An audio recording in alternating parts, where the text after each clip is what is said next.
Salamat, Pastor Ryan. Good morning sa lahat. Kumusta kayo? Kumusta kayo?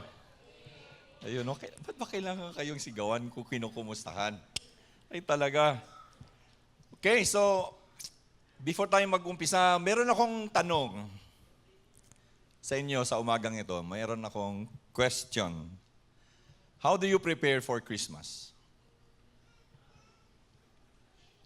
Ayan, no? So, yung mga tanong na mga ganito, nalilito tayo kung paano tayo sumagot, no? Pero, isa lang ang katotohanan. Actually, sa totoo lang, parang wala nang excitement ang Christmas today. I don't know if you'll agree with me. Masyado nang nagiging commercialized. Sabi nga nila, ang Pilipinas daw ang Christmas capital of the Philippines. Or, Christmas capital of the Philippines, Christmas capital of the world. But, how come? Dahil ba September pa lang may gumagano na? September pa lang may Christmas carols na? Pagpasok ng mga bare months, meron ng mga kumukutitap sa mga malls. Alam nyo, tapos umpisa ng merong mga sale. I mean, what really is Christmas is all about? Alam nyo, Christmas capital nga tayo, pero most of us, if not, even us, we already have lost the meaning of why we celebrate Christmas. Okay? So as we await, kasi may mga countdown pa nga eh. No? May mga countdown pa nga. And then 24 days later, Christmas na, Kapaskuhan na. Now, let us know how to prepare for Christmas. Ito yung ating theme for the whole month of December. Actually, this is not about how to prepare sa Noche Buena, how to prepare ang isusuot, anong iluluto, anong kakainin, anong gagawin natin. Kasi it would be better for us mga kapatid to be reminded kung bakit nangyari ang Christmas. Kailangan nating ma-reminded on the events that happened prior to the birth of Christ. Most of us doesn't know it, or most of us neglected it. If you're reading your Bible, you will notice na yung apat na Gospels, Matthew, Mark, Luke, John, they have a different beginning in each of their words sa mga pages ng kanilang Gospel. Different, magkakaiba sila ng starting point. You see si Mark, yung Gospel ni Mark, it was considered as the earliest manuscript written about the account of the life of the Lord Jesus Christ. Wala tayong makikita doon about his childhood, but immediate action. Kasi yung first part alone is yung baptismal ng Panginoong Hesukristo with the John the Baptist. And then proclaiming, no? He proclaimed. So, action kaagad kayo yung word na immediately, maraming beses natin yan maririnig doon sa gospel ni Mark. Mabilis. There's a sense of urgency. Kay Luke naman, since he is a doctor, very conscientious, talagang lahat ng mga kasuluk-sulukan ng story ng Panginoong Hesukristo, sinulat niya, pero in-address niya sa isang taong nagngangalang Theophilus. And he assured Theophilus that what he is writing is the true and orderly events of the life of the Lord Jesus Christ. Then, pagdating kay John, di ba nabanggit ko sa inyo nung nakaraang sermon, when was that? Third Sunday of November na there are hymns in the Bible that was written. Yung first part ng gospel ni John is a theological hymn. It is a song that speaks about the eternal word becoming flesh. The eternal word that was made flesh. Then tingnan natin kay Matthew. Si Matthew, hindi siya nag-start doon sa action na ginawa ni Mark. Walang historical context na ginawa ni Luke. Walang glorious hymn na galing kay John, tulad ng kay John. Si Matthew started his account with the genealogy of Jesus. Yung kanyang family tree. Trinace niya yung kanyang ancestry back galing kay Abraham, papunta kay King David, hanggang sila ay napunta sa Babylon, hanggang sila ay makalabas ng Babylon. Merong mga details sa first 4 chapters ng Gospel ni Mark na hindi natin mababasa sa 3 other Gospels. Right? For me, ang purpose nun mga kapatid, yung mga details na to is to point yung kanyang intended readers about the announcement and arrival of the King. Sino ba to? It is the long-awaited Messiah of Israel. Okay? So, again, I would invite you all to please stand up. Masyadong relax na kayo sa pagkakaupo. Okay? Let us open our Bibles. Book of Matthew, chapter 1, verses 18 to 25. The book of Matthew, chapter 1, verses 17 to 25. Sadly, may nadala kong book, Bible, ang kanyang tawag nito, version is the ERV version, but ang nakalagay dyan, NIV. So, I might as well read na lang dito para pare-pares tayo. Okay? Okay, sige. Verse 17. Thus, there were 14 generations in all from Abraham to David. 14 from David to the exile to Babylon. And 14 generations from the exile to the Messiah. This is how the birth of Jesus, the Messiah, came about. His mother Mary was pledged to be married to Joseph, but before they came together, she was found to be pregnant through the Holy Spirit. Because Joseph, her husband, was faithful to the law, and yet did not want to expose her to the public disgrace, he had in mind to divorce her quietly. But after he had considered this, an angel of the Lord appeared to him in a dream and said, Joseph, son of David, do not be afraid to take Mary home as your wife, because what is conceived in her is from the Holy Spirit. She will give birth to a son, and you are to give him the name Jesus, because he will save his people from their sins. All this took place to fulfill what the Lord had said through the prophet. The virgin will conceive and give birth to a son, and they will call him Emmanuel, which means God with us. When Joseph woke up, he did what the angel of the Lord had commanded him and took Mary home as his wife. But he did not consummate their marriage until she gave birth to a son, and he gave him the name Jesus. Let us pray. Lord, we know that you have something in store for us this morning. Alam namin, Lord, na meron kang gustong iparating sa amin ngayon to remind us what Christmas is all about. Yes, maraming nagtatalo when was the date that the Lord Jesus Christ was born. But for us, it is immaterial. Because what is important for us is that the Messiah came, the Savior came to save us from our sins. Upang hanguin kami sa aming mga kasalanan. Immaterial at hindi na dapat pagdipatihan kung kailan at kailan siya ipinanganak. But what is important, that indeed the Lord Jesus Christ came. And Lord, today we know that you will let us know, Lord, and learn. Bakit ka nga ba dumating? Why did you, O God the Father, send your only Son on earth? And Lord, please help us to understand.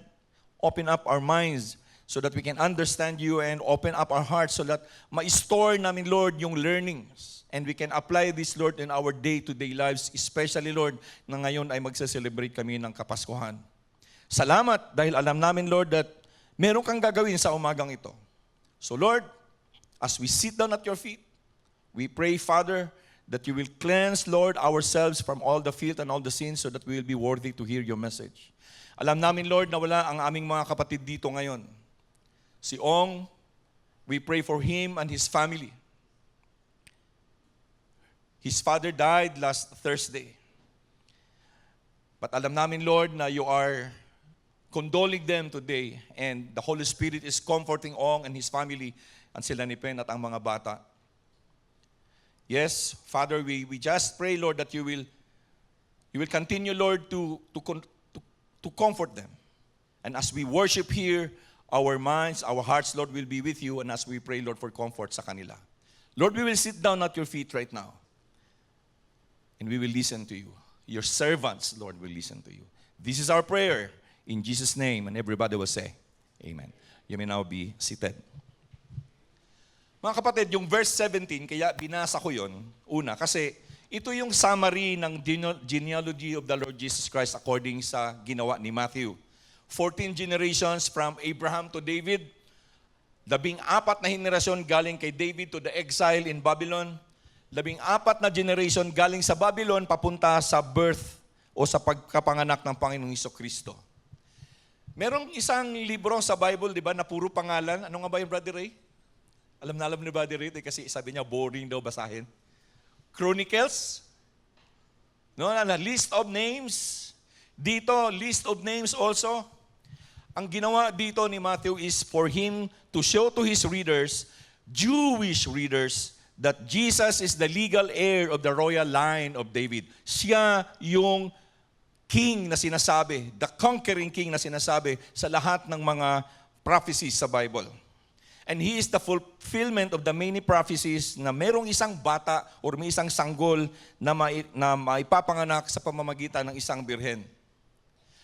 Alam niyo mga kapatid, if you're reading your Bible, ako, I really appreciate yung time natin since 2010 when we have that top application prayer, yung text application prayer, because until now, vivid na vivid sa akin kung ano yung nangyari sa buhay ng mga Israelites.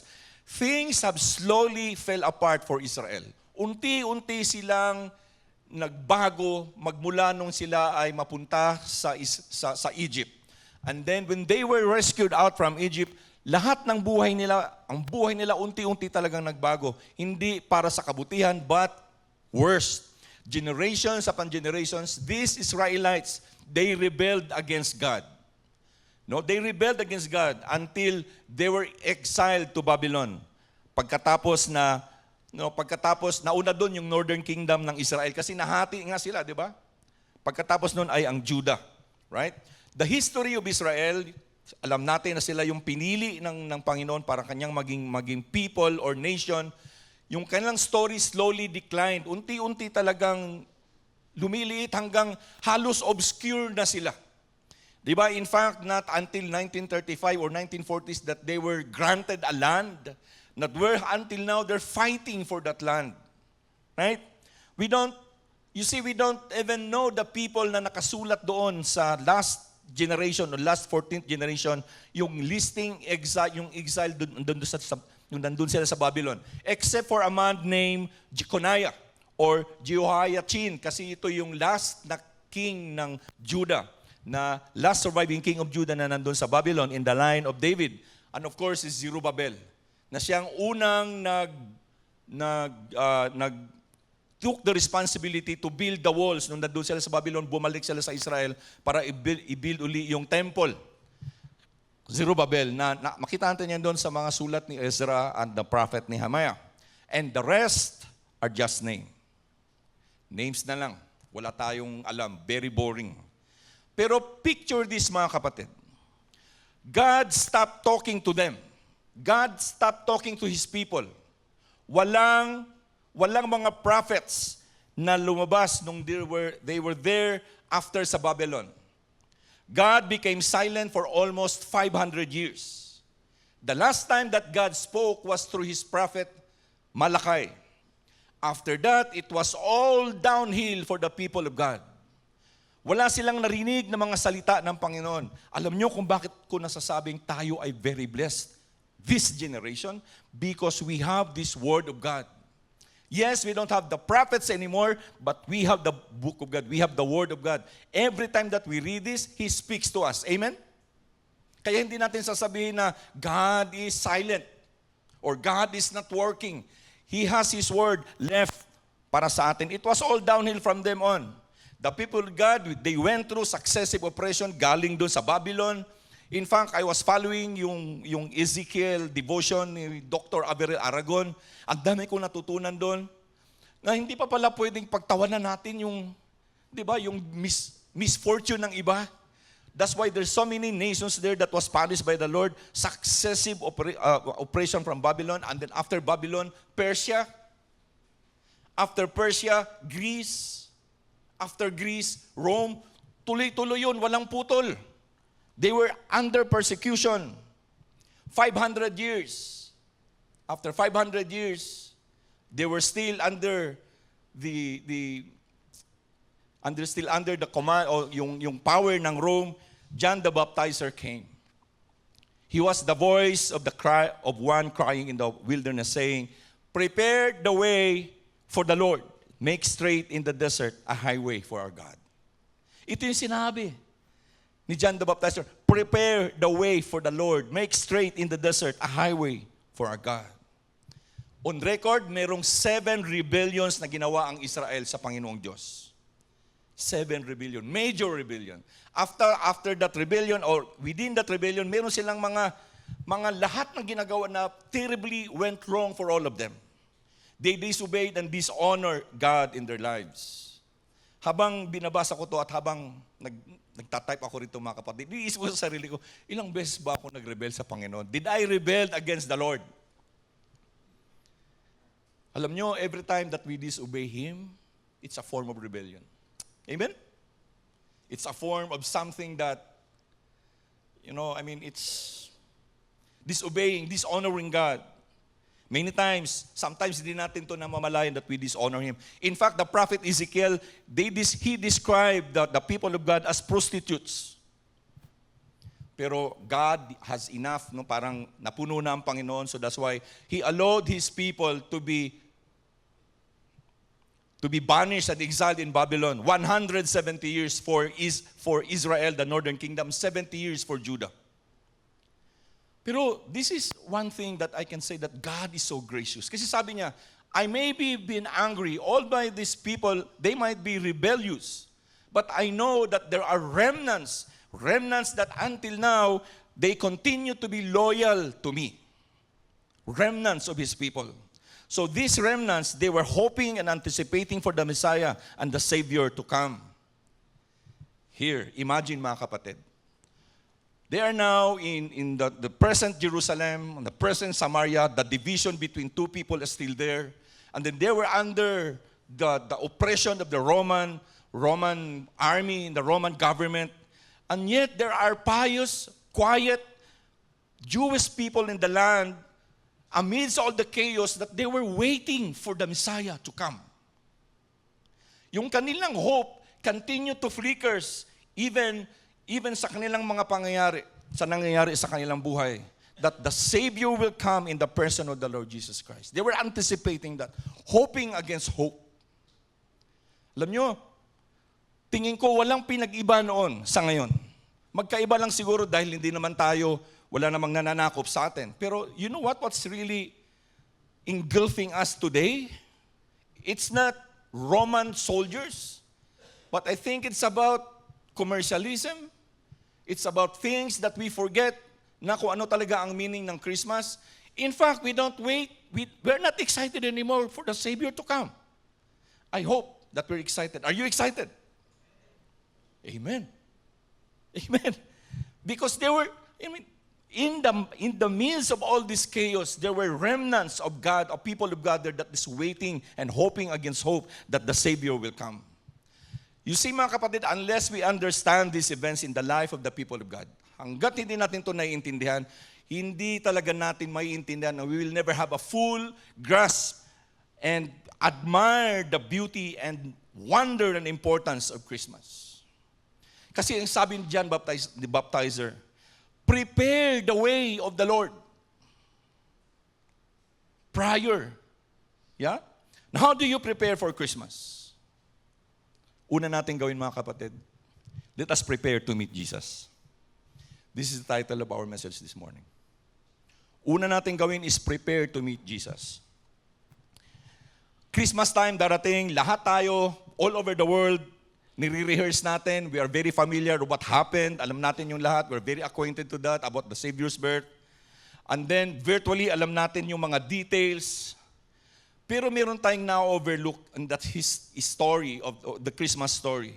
It is important for us to be reminded of that man in the story named Joseph. He was described in chapter 1, verse 16 as the husband of Mary. Kasi si Mary, prior dito, wala kasi dito sa ni Matthew, mababasa natin yan doon sa Luke, sa Gospel ni Luke, na there was an angel that visited Mary, na she will bore a child, Luke chapter 1 verse 26 to 38. Pero si Joseph, he was unprepared. Hindi siya prepared sa balita or yung sa sinabi sa kanya doon sa pregnancy ni Mary. Ang alam lang ni Joseph, kung totoong buntis si Mary, hindi kanya yung baby na yun, biologically speaking. Kasi hindi niya ginalaw si Mary. They were betrothed to get married. So ang iniisip malamang ni Joseph is that somebody touched her. Or maliban na lang kung there is something na supernatural na happen, na nangyari, pwede siyang magbuntis. Pero wala. Like Joseph, tayo mga kapatid, we assume things na pagka mga ganito, miraculous, nangyayari lang yan sa movies. Siguro in his time, it happens lang yan doon sa Bible, sa Old Testament.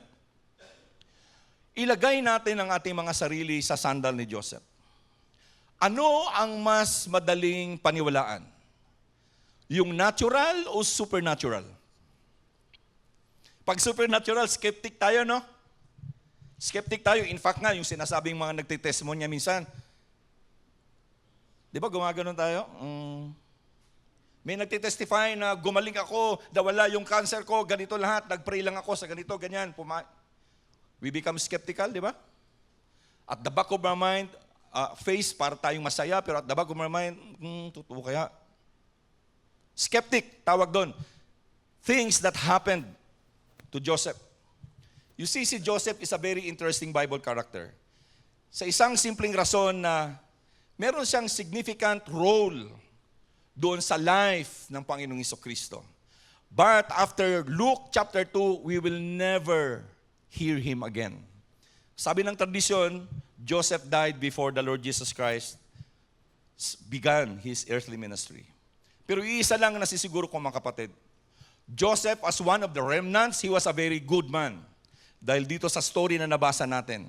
Kasi siya, isa sa mga dinadescribe ng Panginoon as his remnants. Alam nyo, siguro during the time na they were back already sa destroyed Jerusalem, yung wala na, makeshift na lang na temple, malamang yung kanyang mga kanunuan talagang dinala yung tradition and then yung belief that the Messiah is coming. Narinig niya lahat ang mga prophecies. Alam niya ang lahat ng mga ito. Alam nyo, parang tayo rin yan ngayon. We heard about Christ. You that are worshiping with us online, you heard about Christ. But all of us, minsan, we didn't personally meet the Savior. We heard about Him. Pero wala tayong personal na pagkakakilala sa Panginoong Diyos. We did not personally meet the Savior. Lahat ng sinabi kay Joseph, he is also saying this to us all right now. 500 years, God was silent. They feel that God was silent. But as we prepare for Christmas, mga kapatid, we have to bear in mind that God is not silent. God is still at work and He's at work in your life. Amen? God is at work and He's still at work in your life.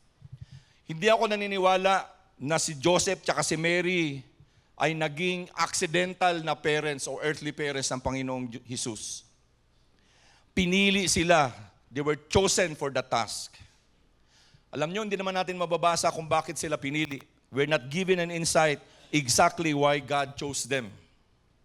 Ang alam lang natin, God selected them.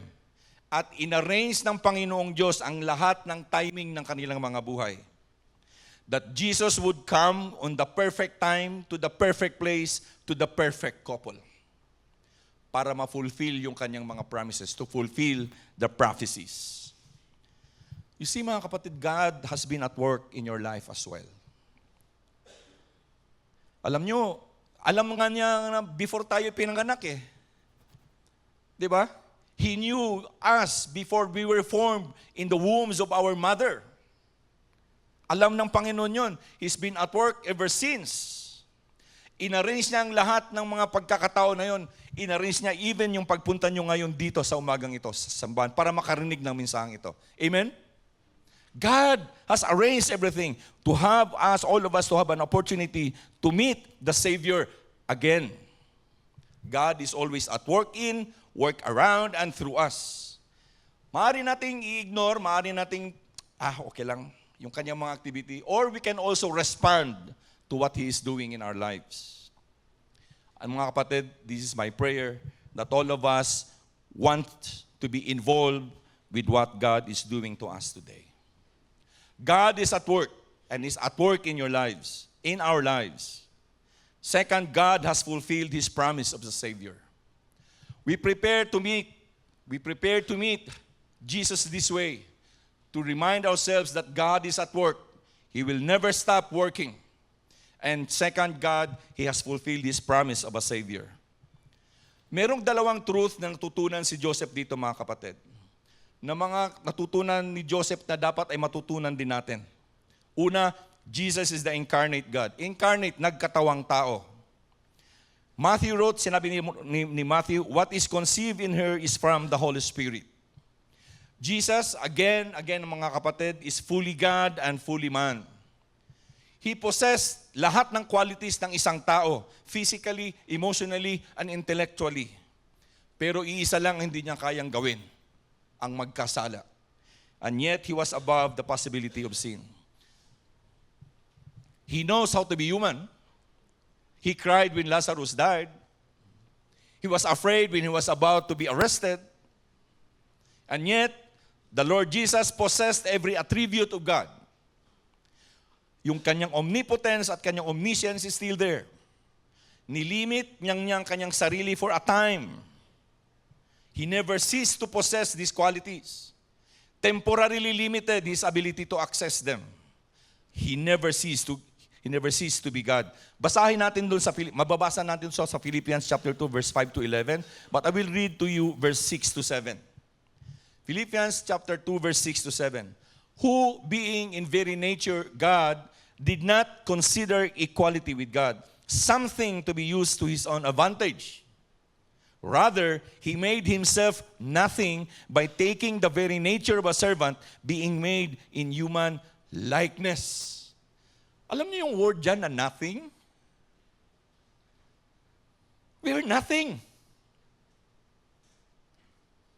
Without the Lord Jesus Christ came, we were nothing. Do you believe that? Do you realize that? And yet, that's the reason why kung bakit ang daming gustong maging sikat. Because nothing. He made Himself nothing. Kaya, alisin natin yung ating pride, yung ating ego. God hates that. That makes us something, but not on the good side of it. Right? Jesus is the heaven-sent Savior. And Jesus came with a mission. Yung kanyang mission is to glorify the Father by completing the work na binigay sa kanya. Ano ba yung work na yun? Luke 19:10. For the Son of Man came to seek and to save the lost. For the Son of Man came to seek the lost. Yun yung kanyang mission, to save the lost. Isang earthly ministry of preaching salvation, ending in the death that would accomplish salvation. 3 years. Ang business ng Panginoong Jesucristo is for the redemption of mankind. That's His business. So Christmas came because for the redemption of mankind. Realize that. He came to redeem us. Jesus has given us, in fact, a great commission. John chapter 20, verse 21. As the Father has sent me, I am sending you. Thinking about wider. That's why we always emphasize this. Ninyo ba napapansin, mga kapatid? Lahat ng mga topics natin ngayon, there is always that encouraging us to always share the gospel. Because this is really, really very important. Because it was His mission to come. It was His mission to come. Hindi lang siya nagpunta rito to seek and save the lost. Meron siyang ibinigay na commission sa atin. Now, where am I going to here?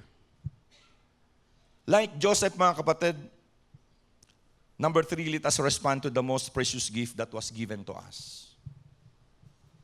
When we prepare to meet the Lord Jesus Christ this Christmas, we have to bear in mind that He is still at work and the Lord and the Father already have given Him to us, we have to respond to that gift. We have to respond to what the Father has given us. Alam nyo, sa binasa natin kanina, mababasa natin doon, maintindihan natin na troubled talaga si Joseph. Meron siyang dilema. Sa verse 20, nakalagay doon, he had considered this. Nung malaman niya, he has considered this. Doon sa ibang mga version ng Bible, nag-contemplate si Joseph. Kung siguro sa ating lengwa ngayon, napaisip ng malalim si Joseph. That night, mga kapatid, pagkagising niya kinabukasan, puyat na puyat si Joseph, I'm sure. He was talagang nanlalata. Alam nyo na si Joseph was a carpenter, right? Maaring meron siyang tinatapos na project. Pero hindi niya matapos-tapos kasi nga gulong-gulo yung kanyang isipan. Ano ang kanyang gagawin? And then being a stout follower of the Jewish law, iniisip niya para hindi na madisgrasya si Mary, di ba doon sa Luke, 6 months na nagtago si Mary doon sa bahay ng kanyang pinsan, kay Elizabeth. Kasi nga, ayaw nilang makita si Mary na buntis. And then probably si Joseph was just out of sight probably. He doesn't want Mary, alam niyo kung yung maganyang pangyayari, mamamatay ka for stoning. But sabi niya, sige, i-divorce ko na lang siya quietly, secretly. Pero kilala niya si Mary. He knew Mary. He knew her. Alam niya na hindi to gagawin ni Mary. Mary would not be unfaithful to me at the back of his mind. Magiging unfaithful. Tapos meron pa sang iimbentong binisita siya ng anghel. Meron pa siyang imbento. Binisita ko ng anghel Joseph, buntis ako. Paano niya i-explain? Yun yung naglalaro sa kanyang isipan. Bakit ito nangyayari sa akin? Ang bait-bait ko, Lord. Di ba ganun yung inisip natin? Mabait naman ako, Lord. Ba't may mga ganitong trial sa buhay? Joseph was emotionally down. At alam nyo, yung mga ganitong mga pangyayari na nararamdam mo sa tiyan mo na parang mayroong mga butterflies na lumilipad-lipad doon, na parang yung ininervyos ka. Parang kahapon, nagising ako, akala ko talaga hindi ako makaka-recover. Nasa Cebu ako the whole week. I don't know kung anong nakain ko nung the night ng Friday. Pagkagising ko kahapon ng umaga, talagang ibang-iba yung pakiramdam ko. Yung naduduwal ka na hindi malaman kung bakit. And then, ganun yung talagang parang hinahalo ka yung tiyan mo. The whole day yesterday, I was really down. Pagdating sa bahay, tulog kagad ako, nagising ako uli mga around 8. Ganun yung pakiramdam. Pagka meron kang nararamdaman sa tiyan mo, malamang ganun din nararamdaman. Nasuso kasi Joseph sa nervyos. Anong gagawin niya? Kasi mahal na si Mary. Broken-hearted si Joseph. Thinking about the prospect na, si Mary was unfaithful to me. Pero at the back of my mind, the other side of his mind saying, I also love the Lord. Hindi ko pwedeng walisin lang lahat ng mga details na to, just like pagwawalis ko doon sa mga pinagtasahan ko na mga kahoy doon sa aking shop. Hindi pwedeng ganoon ang gagawin ko rito. Kailangan meron akong gagawin. So the following night, while pagkatapos sa kanyang trabaho doon sa kanyang shop, following night, nandun pa rin yung mga emosyon ni Joseph. He was really, really very down, and I'm sure Joseph was very exhausted. Pagod na pagod, hapo na hapo. At sa pagkakataong yung mga kapatid, while he was falling asleep, pung, nangyari. The Lord appeared. The Lord appeared to him in a dream. So when Joseph cannot figure out in his own human emotions, yung kanyang mga calculation, lahat ng kanyang mga ginagawang careful strategizing kung paanong gagawin sa kanyang sitwasyon, niliwanag ng Panginoon sa kanya doon sa pamamagitan ng isang messenger from heaven. The word from the Lord, simple and direct. Lahat ng yon ay nagsettle sa lahat ng mga iniisip ni Joseph. Kung ano mang nandun sa loob ng kanyang isipan. It calmed the pounding of his heart. Yung kabog-kabog ng kanya nung marinig niyang salita ng mensahero ng Panginoon, sabi doon, do not be afraid to take Mary as your wife. Lahat ng yon na mga emotions siya, mga kapatid, natanggal. Because 500 years, God was silent. Now, God is talking to him. Do not be afraid to take Mary as your wife. It addressed his emotions. It addressed his expectation. It fired his hope. Nakita niyo yung hope? God is speaking to him now. He is not a prophet, but God is talking to him. Do not be afraid to take Mary as your wife. It addressed his emotions. You see, when we read the Word of God, when you're down and out, when you read the Word of God, sigurado makaka-encounter ka ng something that will address what's, sa inyong mga emosyon. And then dinagdagan pa, for the child who has been conceived in her is of the Holy Spirit. Tinanong, lahat ng kanyang mga katanungan, ito yung kasagutan. The child who has been conceived, yung bata na sa sinapupunan ni Mary, conceived yan ng Holy Spirit. Akin yan. It answered all his questions. And then alam nyo, with that conversation, the gospel of salvation was mentioned to him.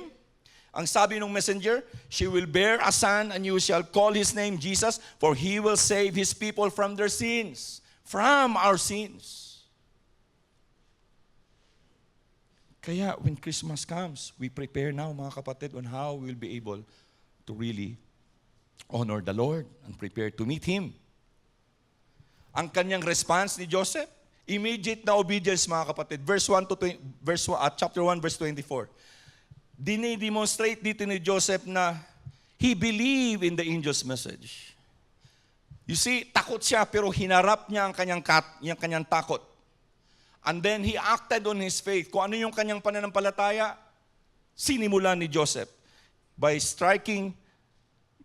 listening about the message on the message about the child. He faced his fears, he acted on his faith.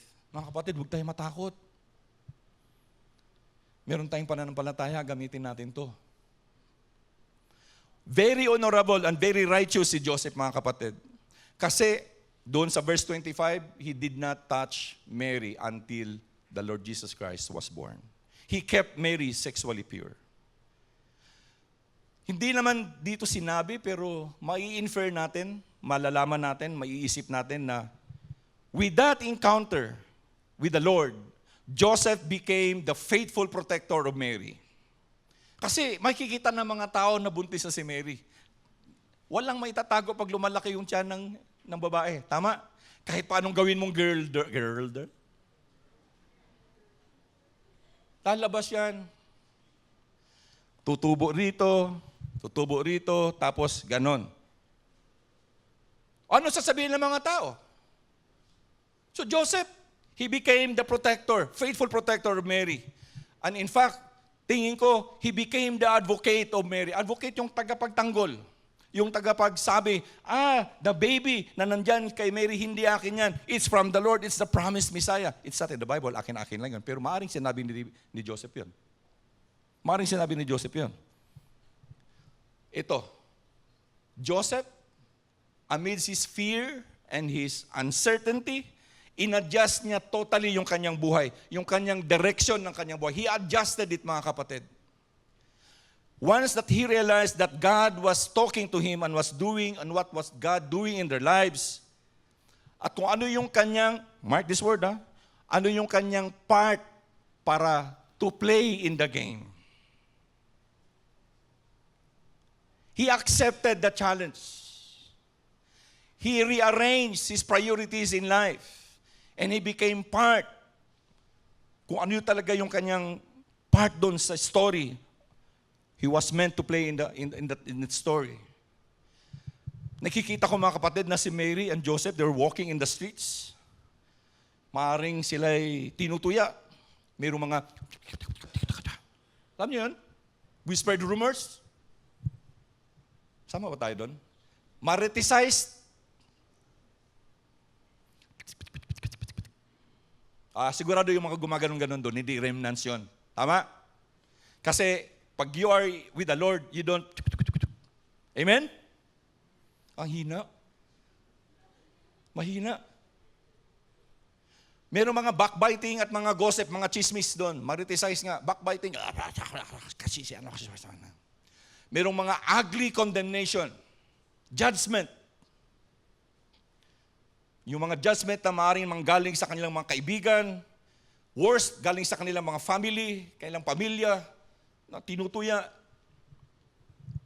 especially sa kanilang mga enemies, yung talagang galit sa kanila. Maaaring merong mga karibal si Joseph doon sa kanyang construction business. And Joseph was blessed by the Lord that, maaaring booming yung kanyang construction business. Di natin alam. But it could happen. It's not in the Bible, but just picture it out. Picture it out. Joseph knew the truth. At meron siyang ginawang life-altering decision based on the truth. The truth that was handed over to him from generations to generations. That is why the reason kung bakit pinagpipray natin ng mga bata. For them to be taught about the Word of God. So that when they grow up, they will become like Joseph. They will base all their decision out from the truth. And then they will make life-altering decisions later on based on what the truth na kanilang napakinggan. You see, Joseph, mga kapatid, he was a righteous man. Ginawa niya kung ano yung tama. He did what was right. Regardless kung anong magiging cost sa kanya. Regardless of the personal cost that it will deal him. Di natin alam, mga kapatid, when he did that, maaaring yung kanyang mga customer umalis sa kanya. Kaya nga, di ba, naglakad lang sila from Jerusalem to Bethlehem? Nakihiram nga lang ng asno eh. If Joseph's business was booming, he could have a cart. Pero because of this, what happened? It cost him dearly. Hindi na nga sila nakapagpa-reserve ng hotel doon. Nothing. Kaya ang Panginoong Diyos ipinganak sa God is arranging everything para sa kanila. But Joseph did. 24 days na lang, mga kapatid, Kapaskuhan na. Sana we will celebrate it with anticipation in our hearts. Grabe ang gulo ngayon, mga kapatid. I don't know sa inyo, but it's really chaotic. Very noisy. Kahit saan tayo magpunta. News, local, sa trabaho, personal natin. Di ba? At least, siguro mga kapatid, we have this anticipation when Christmas comes. We may feel that the Lord is silent, but He is not. The Lord is still at work, and He's at work with you and with me. So, punuin natin yung ating mga puso, mga kapatid, with the fulfillment ng promise ng Panginoong Diyos that He will give us a Savior. He already have given us the Lord Jesus Christ. Amen. Is the Lord Jesus Christ with you now? Huwag nating kalilimutan that Christmas is all about the Lord Jesus Christ. Yes, binigay na ng Panginoong Diyos ang promise. He gave the Lord Jesus Christ to us, and He is the reason why we celebrate the season. Don't ever forget that. Kaya kung meron kayong mga Santa Claus sa mga doors ninyo, you will hate me on this. Take it off.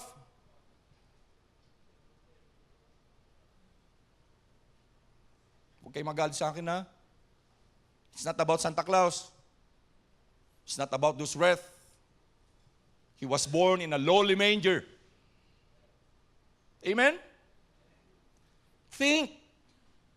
Change your perspective about Christmas. And finally, this Christmas season, mga kapatid, I hope and we pray that all of us will respond to His calling and obey Him, no matter how it will cost us. It cost him his life. Gumawa si David o si Joseph ng life-altering decisions on his life. Even si Mary, she made a life-altering decision on her life. They rearranged their direction of their lives, and we must do the same. Hindi pwedeng, mga kapatid, na as usual. Yung kukumustahin ka, ganun pa rin. Okay lang. Hindi ba pwedeng pag kinumusta tayo, I'm alive. Can I talk to you?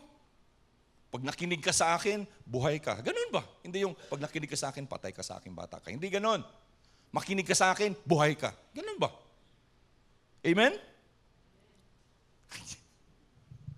They made a life-altering decision. Same decisions that we should make. If you haven't made that decision yet, especially you who are worshiping us online, do it right now because salvation is today. So let us prepare to meet Jesus in our lives once more. Let us prepare, mga kapatid. Bow down your heads.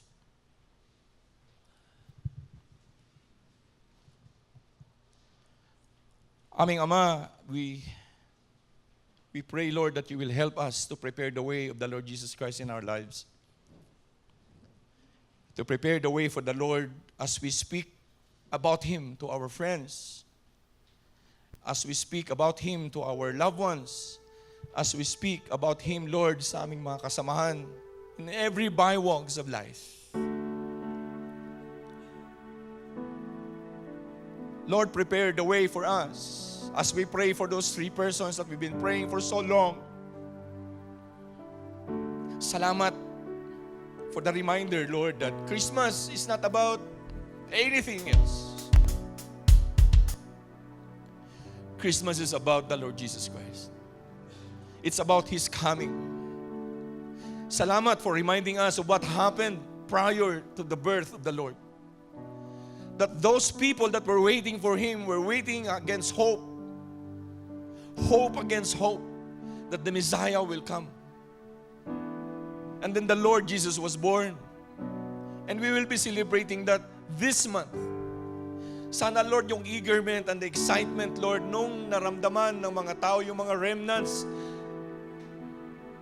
si Joseph and si Mary, si Simeon and si Hannah, si Elizabeth, the wife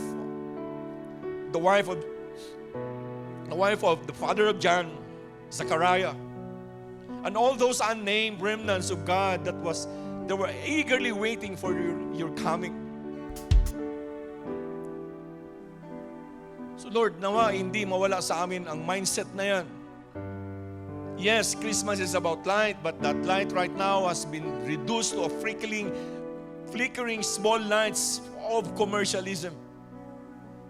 But the light that you mentioned to us is all of us that are in darkness because of our sins, we were given the light. Who is the Lord Jesus Christ? He is the life.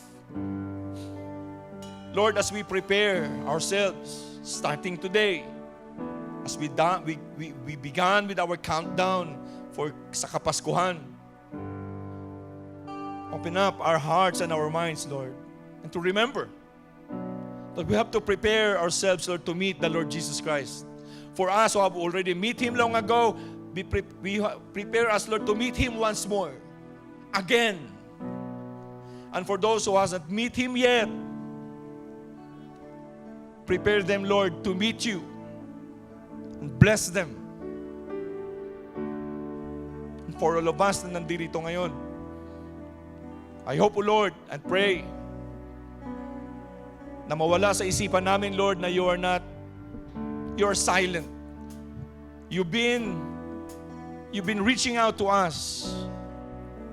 I'm sure, Lord, every time nakikita namin ang Bibliang ito sa aming mga pamamahay, You are inviting us, come, son, come, daughter, talk to me, and I'll talk to you in response, in return. You are never silent. Your creation is so loudly shouting your existence. You're never silent. You're always with us. Your still small voice is talking to us. Kaya Lord, I pray and we pray na maging sensitive kami sa inyong mga tawag, sa inyong calling, sa inyong mga salita. That what we hear, Lord, not just on a Sunday, will become, Lord, a life-altering time for us and to look forward for the betterment of our lives. Christmas is coming. Yes, oh Lord Jesus, we will prepare for Your coming. We will prepare, Lord, because You have not been silent. You have already been given. And all we have to do, Father, is to respond to them. Salamat. This is our prayer in Jesus' name. And everybody will say, Amen and Amen. Palakpakan natin ang Panginoong Diyos.